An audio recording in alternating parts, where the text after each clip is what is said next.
नमस्कार, बहुत बहुत स्वागत है आप सभी का। आप देख रहे हैं एनएमएफ न्यूज, आपके साथ मैं हूं नम्रता चौधरी। इन दिनों सोशल मीडिया पर एक टर्म की बहुत चर्चा हो रही है और ये टर्म है लेटरल एंट्री। हालांकि नया नहीं है, लेकिन इसे मुद्दा बना रही हैं राहुल गांधी। तो आज सबसे पहले तो इस वीडियो में समझेंगे लेटरल एंट्री है क्या, और फिर मेरा सवाल पंकज जी से भी रहेगा और वीडियो के लास्ट में आपसे भी रहेगा कि मोटे मोटे तौर पर क्या आपको नहीं लगता कि अगर कोई किसी चीज का विशेषज्ञ है उसको वहां पर बैठा दिया जाए, ज्यादा बेटर होगा किसी दूसरे के? मसलन अगर आपकी आंख में दिक्कत है तो आप आई सर्जन को दिखाएंगे या फिर नॉर्मल किसी डॉक्टर को या फिर किसी साइकियाट्रिस्ट के पास चले जाएंगे? आप बखूबी जानते हैं इसका जवाब क्या है। तो ये लेटरल एंट्री कुछ ये समझ लीजिए इसी से जुड़ी हुई है। अब ऐसी कौन सी नियुक्तियां हुई हैं जिनको लेकर राहुल गांधी केंद्र सरकार पर भड़क रहे हैं? ऐसी कौन सी नियुक्तियां हुई हैं जिनको लेकर राहुल गांधी कह रहे हैं कि भाई SC ST OBC का हक छीना जा रहा है? एक तो पता नहीं हक बहुत जल्दी छीन लिया जाता है राहुल गांधी के हिसाब से। इनको आज OBC याद आ रहे हैं, आज SC ST याद आ रहे हैं, तब जब निर्मला सीतारमण पूरी लिस्ट गिनवा देती हैं सदन में। तो पंकज जी मेरे साथ जुड़े हुए हैं। पंकज जी, हम इस मुद्दे पर चर्चा तो करेंगे, जरा पहले समझा दीजिए आसान शब्दों में कि लेटरल एंट्री है क्या, और थोड़ा सा इतिहास बताइएगा कैसे जुड़ा हुआ है राहुल गांधी के साथ। देखिए, आसान भाषा में समझें तो हर चीज का प्रमुख उस सब्जेक्ट का जो एक्सपर्ट होगा वो बनेगा। हमने जो भी ब्यूरोक्रेटिक सिस्टम जो अडॉप्ट किया है वो अंग्रेजों का ब्यूरोक्रेटिक सिस्टम अडॉप्ट किया था। उसमें होता क्या था कि जो भी यूपीएससी, जो आज यूपीएससी है, यूनियन पब्लिक सर्विस कमीशन पास करके जो आईएएस आएगा वो हर डिपार्टमेंट का हेड हो जाएगा। जैसे चमड़ा उद्योग का हेड वो यूपीएससी पास किया हुआ आईएएस अफसर बन सकता है, जो कि जिसने सोशियोलॉजी साइकोलॉजी से यूपीएससी किया है। हमारे यहां एक टर्म है कि जब इंजीनियरिंग में जो पुल गड़बड़ होती है ना, कि जैसे कोई ढह गया, पुल गिर गया, तो जांच करने वैसे लोग आईएएस ऑफिसर जाते हैं जिनको पुल के स्ट्रक्चर के बारे में कुछ जानकारी नहीं है, क्या टेक्निकली होता है, लेकिन चूंकि वो आईएएस है तो वो कर लेते हैं। तो हुआ ये कि प्रशासनिक सुधार आयोग बना, प्रशासनिक सुधार आयोग 1 और प्रशासनिक सुधार आयोग 2। 2005 में वीरप्पा मोइली थे कांग्रेस के नेता, उनके नेतृत्व में 2005 में प्रशासनिक सुधार आयोग ने अपनी रिपोर्ट सौंपी और उसमें यह साफ साफ कहा गया है कि हमें एक्सपर्ट हायर करना चाहिए अलग अलग विभागों में। जैसे कि मान लिया कि मैं उदाहरण के तौर पर जो कि इंजीनियरिंग डिपार्टमेंट है, तो कोई आईएएस अफसर बैठे वहां पे और वो सब कुछ चलाए जिसको इंजीनियरिंग का कोई जानकारी नहीं हो, जिसने हिस्ट्री से आईएएस किया है। उससे बेहतर है कि उसके सहयोग के लिए एक इंजीनियरिंग एक्सपर्ट उसको दे दिया जाए जो कि टेक्निकली उसे समझा सके, सब कुछ बता सके। इसे लेटरल एंट्री कहा गया। कि मतलब यूपीएससी पास आउट नहीं है लेकिन अपने सब्जेक्ट का एक्सपर्ट है, इसलिए डायरेक्ट आ गया। अब मैं उदाहरण बताता हूं। सबसे पहला लेटरल एंट्री का उदाहरण जहां तक मुझे याद है वो मनमोहन सिंह स्वयं है। मनमोहन सिंह उस दिल्ली यूनिवर्सिटी में इकोनॉमिक्स पढ़ाते थे और इंदिरा गांधी ने डायरेक्ट उन्हें आकर फाइनेंस सेक्रेटरी बना दिया था।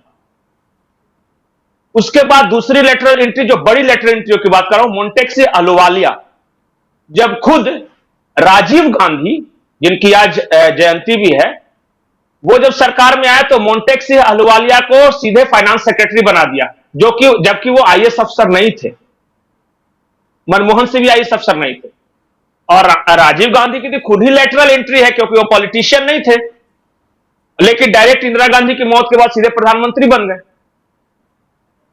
उसके अलावा भी मैं ऑन ए सीरियस नोट ये बता रहा हूं कि जब लेटरल एंट्री की बात आई तो पहला आधिकारिक टर्म जिसके लिए इस्तेमाल किया गया ये थे नंदन नीलेकणी साहब। इन्फोसिस एक प्राइवेट कंपनी है, उसके ये चीफ हुआ करते थे और वहां से उन्हें बुलाकर सीधे जो आधार कार्ड बनाने वाली संस्था है UIADI जो कहा जाता है, उसका डायरेक्टर बना दिया गया, चीफ बना दिया गया कि आप ही सब कुछ देखरेख करें कि भारत में आधार कार्ड कैसे बने, जबकि यह पद कायदे से मिलना चाहिए था किसी आईएएस ऑफिसर को, लेकिन लेटरल एंट्री करवाया गया, बहुत अच्छा परफॉर्मेंस दिया।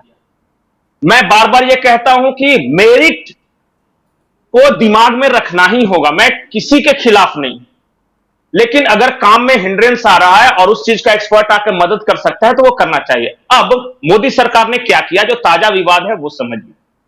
मोदी सरकार ने 45 सीटों के लिए एक वैकेंसी निकाली और ये ज्वाइंट डायरेक्टर, डिप्टी डायरेक्टर और डायरेक्टर के पद हैं। अब इसमें यह कहा गया कि जिसके पास 30 या उससे ज्यादा साल का एक्सपीरियंस है, अपने फील्ड का एक्सपर्ट है, वो ज्वाइंट डायरेक्टर के लिए अप्लाई कर सकता है। जो 25 साल का एक्सपीरियंस है या 25 से 30 साल के बीच वो डायरेक्टर का, तो ये बताया गया। अब राहुल गांधी विरोध कर रहे हैं इसका। राहुल गांधी का कहना है कि लेटरल एंट्री की वजह से ओबीसी, एससी और एसटी समुदाय का हक मारा जा रहा है, जबकि इन्हीं की सरकार और इन्हीं के नेताओं का यह रिकमेंडेशन था। सबसे बड़ी बात कि यह यूपीएससी की परीक्षा नहीं है। यूपीएससी में हर साल जितने सीटों के लिए परीक्षा होती है वो हो रही है, और उसमें जो रिजर्वेशन का आधार है वो फॉलो किया जा रहा है। ये बीजेपी तो ज्वाइंट सेक्रेटरी पद के लिए ले रही है, तो सीधे फाइनेंस सेक्रेटरी स्तर बना देते थे, सीधे प्रधानमंत्री, रिजर्व बैंक का गवर्नर, ये सब। ये तो फिर भी कह रहे हैं कि ज्वाइंट सेक्रेटरी आएगा, एक्सपर्ट एडवाइस देगा, वो अगर बढ़िया करेगा तब उससे हम बाद में क्या उसके साथ करना है। तो यही है आसान भाषा में लेटरल एंट्री और उससे जुड़ा हुआ विवाद।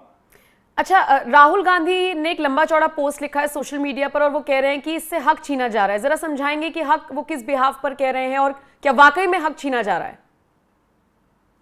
नहीं, देखिए, जब एक्सपर्ट आते हैं ना, तो एक्सपर्ट को उनकी जाति, धर्म, संप्रदाय आदि देख के नहीं लाया जा सकता। मान लिया कि नम्रता आप इसरो में बहुत दिनों तक काम की हैं और इसरो का कोई प्रोजेक्ट शुरू हो रहा है, चंद्रयान, और आप रिटायर कर चुके हैं, लेकिन इसरो के कुछ साइंटिस्ट कहते हैं कि सर आप इसके बारे में जानकारी है, एक बार आके हमारी हेल्प कर दीजिए, एज ए एडवाइजर आप हमारे साथ जुड़ जाइए। तो क्या हमें यह सोचना चाहिए कि ये जो एडवाइजर के रूप में आपको जोड़ रहे हैं, आपकी जाति क्या है, आपका धर्म क्या है, रिजर्वेशन क्राइटेरिया फॉलो हुआ कि नहीं, जरूरत, आवश्यकता उस वक्त किस चीज की है।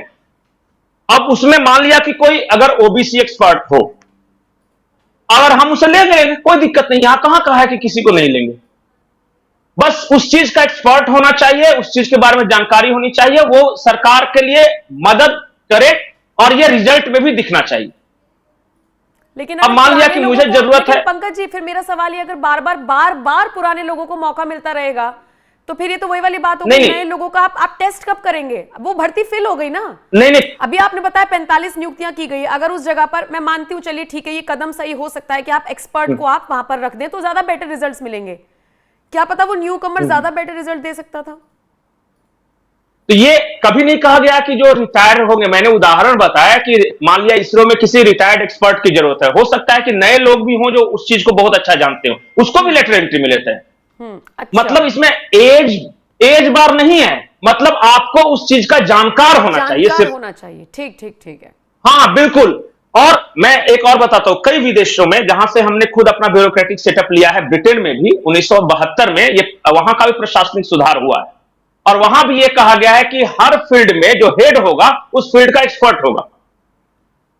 मान लिया कि इंजीनियरिंग का हेड, वो बेहतरीन, जो सबसे बेहतर इंजीनियर होगा, जिसको सबसे ज्यादा नॉलेज होगा, वो होगा। अगर मान लिया कि मुझे पुलिस का हेड बनाना है, तो मैं सबसे बेहतरीन, जिसकी पुलिसिंग का रिकॉर्ड होगा, वो होगा हेड। तो वो एक्सपर्ट एंट्री है वो। ठीक है, ठीक है। ये तो ये है लेटरल एंट्री, जिसके फायदे आपको नजर आ ही गए होंगे, और नुकसान के तौर पर राहुल गांधी क्या बता रहे हैं वो आप अपनी स्क्रीन पर भी देख रहे हैं और उनके एक्स अकाउंट पर जाकर पढ़ सकते हैं। पंकज जी, शुक्रिया इस जानकारी के लिए, इसका पूरा इतिहास बताने के लिए। आप बताइए इस खबर को लेकर, और जिस तरीके से विरोध करे राहुल गांधी, उसको लेकर आप क्या राय रखते हैं? कमेंट सेक्शन में अपनी राय हमें जरूर दीजिएगा।